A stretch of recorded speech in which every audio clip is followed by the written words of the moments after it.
আল্লাহ পাক কি কোরআনে শিখালেন, কোন কোরআন আমাদের শিখিয়েছেন, সেই কোরআনের পরিচিতি আপনাদের সামনে আমি তুলে ধরতেছি। আমি নিজে না, এবার কোরআন তার পরিচয় নিজেই দেবে। কেউ যদি কোরআনের কাছে জিজ্ঞাসা করে, কোরআন তুমি কোথা থেকে নাজিল হয়েছ, কে তোমাকে নাজিল করেছে, এই প্রশ্ন যদি কেউ কোরআনের কাছে করে, কোরআন নিজেই তার জবাব দিতে পারে কিনা? কোরআন নিজেই বলে, তানজিলাম মিম্মান খালাকাল আরদা ওয়াস সামাওয়াতিল উলা। এই কোরআন নাজিল করেছেন তিনি, যিনি ওই সুউচ্চ আকাশ আর জমিনকে যিনি সৃষ্টি করেছেন, সেই আল্লাহ আমারে নাজিল করেছেন। কোরআনের কাছে কেউ যদি প্রশ্ন করে, ও কোরআন, এই পৃথিবীতে নাজিল হওয়ার আগে তুমি কোথায় ছিলে, কেউ যদি প্রশ্ন করে, কোরআনে কারীম নিজের পরিচয় শোনায়, আমি কোথায় ছিলাম শোনো।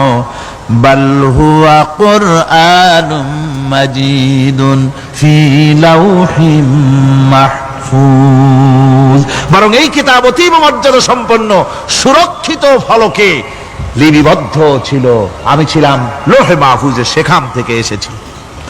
যদি কেউ প্রশ্ন করে, কোরআন কি কোরআন, তুমি কার উপরে অবতীর্ণ হয়েছ, জবাব কোরআন নিজেই দেয়, ওয়া আমিনু বিমা নুজিলা আলা মুহাম্মাদ ওয়া হুয়াল হাক্কু মির রাব্বিহিম। ঈমান আনো সেই জিনিসের উপরে যেটা মুহাম্মদ সাল্লাল্লাহু আলাইহি ওয়াসাল্লামের উপর অবতীর্ণ হয়েছে। আবার অন্য আয়াতেও জবাব পাওয়া যায়, তাবারাকাল্লাযী নাযালাল ফুরকানা আলা আবদিহি লিয়াকুনা লিল আলামিনা নাযীরা। অতীব বরকতপূর্ণ মহান সত্তা সেই আল্লাহ রাব্বুল আলামিন, যিনি তার বান্দার পরে ফুরকান অবতীর্ণ করেছেন। সুবহানাল্লাহি ওয়া বিহামদিহি। কোরআনের নাম আমি বলেছিলাম শুধু কোরআন নয়, অনেক নাম আছে। কোরআনের আরেক নাম ফুরকান। কোরআনের আরেক নাম কি? আল ফারকু বাইনাল হাক্কি ওয়াল বাতিল।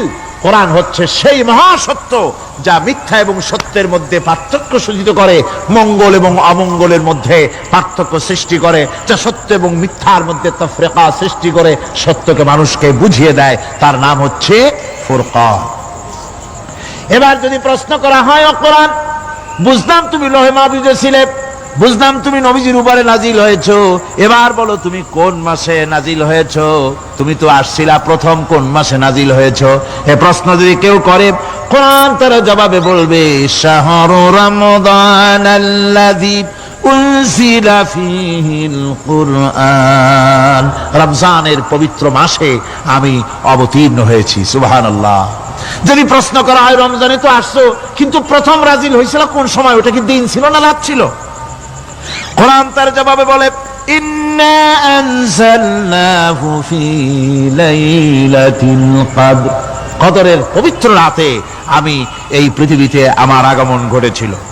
যদি প্রশ্ন করা হয়, বুঝলাম সবই, কেন নাজিল হয়েছে তুমি, এই পৃথিবীতে তোমার আসার উদ্দেশ্য কি, মূল কাজটা কি, এই প্রশ্ন যদি করা হয়, কোরআনে কারীম তার জবাবে বলে, শোনো কেন এসেছি। লিতুখরিজান নাসা মিনাজ যুলুমাতি ইলান নূর। আমার মিশন হচ্ছে গোটা বিশ্ব মানবতাকে পুঞ্জীভূত জমাট বাঁধা অন্ধকারের ভেতর থেকে টেনে বের করে আলোর সন্ধান দিতে, আলোর দিকে আনার জন্য আমি কোরআন নাজিল হয়েছি। গোটা পৃথিবীর মানুষ আছে অন্ধকারের ভিতরে। কিসের মধ্যে? অন্ধকার কি? অন্ধকার হচ্ছে পুঁজিবাদ, অন্ধকার সমাজতন্ত্র, অন্ধকার ধর্ম নিরপেক্ষতাবাদ, অন্ধকার জাতীয়তাবাদ। মানুষের তৈরি করা যত মতবাদ সব কি? জোরে কোন, সবগুলি কি? অন্ধকার। মানুষগুলিকে টেনে আনবে কোরআন কিসের দিকে? আলোর দিকে।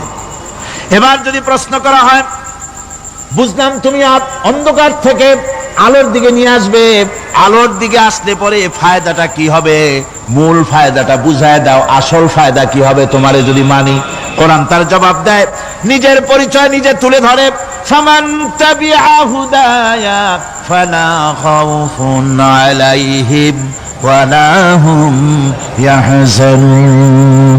এই কোরআনকে যদি মেনে চলো, এই কোরআনের আইন যদি মানো, সমাজে মানো, ব্যক্তিতে মানো, পরিবারে মানে, রাষ্ট্রে মানো, জীবনের সব ক্ষেত্রে সমস্ত জায়গায় যদি এই কোরআনকে মেনে চলো, ফালা খাউফুন আলাইহিম তাহলে তোমাদের কোনো ভয় থাকবে না, ওয়ালা হুম ইয়াহজানুন, কোনো চিন্তাও থাকবে না। কিসের ভয় থাকবে না? কোরআনের আইন মেনে যদি চলো সমাজে ও রাষ্ট্রে, চুরির ভয়, ডাকাতির ভয়, জিনার ভয়, হত্যার ভয়, সন্ত্রাসের ভয়, কোনো ভয় থাকবে না। ওয়ালা হুম ইয়াহজানুন, চিন্তাও থাকবে না। খাওয়া পড়া, শিক্ষা, চিকিৎসা, বাসস্থান, এগুলির কোনো চিন্তা থাকবে না। কোরআনের সমাজে সব কিছুর গ্যারান্টি দেওয়া হবে, সবগুলি পেয়ে যাবে। এখন যদি আবার প্রশ্ন করা হয়, কোরআন বুঝলাম তোমারে মানলে পরে সব ফায়দা হবে, তাহলে এবার জবাব দাও, তোমার ভিতরে কি রাজনীতি আছে নাকি? আমি তো মানুষ, আমার রাজনীতি করা লাগে। Man is social animal. আমরা তো জঙ্গলের পশু নই, আমরা তো মানুষ। আমাদের সমাজ আছে, আমাদের পৌর নির্বাচন আছে, আমাদের জাতীয় নির্বাচন আছে, আমাদের কলকারখানা আছে, জমিন আছে, আমাদের রাজনীতি, অর্থনীতি, সমাজনীতি আছে, পারিবারিক নীতি আছে, অনেক নিয়ম মালা আছে, নিয়ম নীতি আছে। তোমারে মানলে তোমার ভিতরে কি ওগুলো আছে নাকি, সে কথা বলো।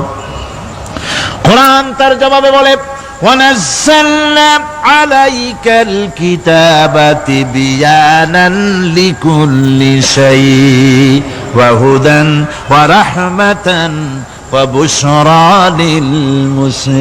لِلْمُسْلِمِينَ। কোরআন জবাবে বলে, শুনে রাখো, শুধু অর্থনীতি সমাজনীতি নয়, শুধু রাজনীতি আর শিক্ষানীতি, যুদ্ধনীতি নয়, তোমার জীবনে যা কিছু দরকার, ইহকালে যা কিছু দরকার, পরকালে, সব কথাগুলি আল্লাহ রব্বুল আলামিন আমি কোরআনের সিনার ভিতরে খুলে খুলে বর্ণনা করে দিয়েছেন। সব কথা এ কোরআনে কারীমের ভিতরে রয়েছে। তোমার এমন কোনো জিনিস নাই যা তুমি কোরআনে কারীমের মধ্যে পাবে না। তোমার সমস্ত প্রয়োজন আমার বুকের মধ্যে আল্লাহ দিয়ে দিয়েছেন। বিজ্ঞান আছে, দর্শন আছে, ইতিহাস আছে, সব আছে এর মধ্যে।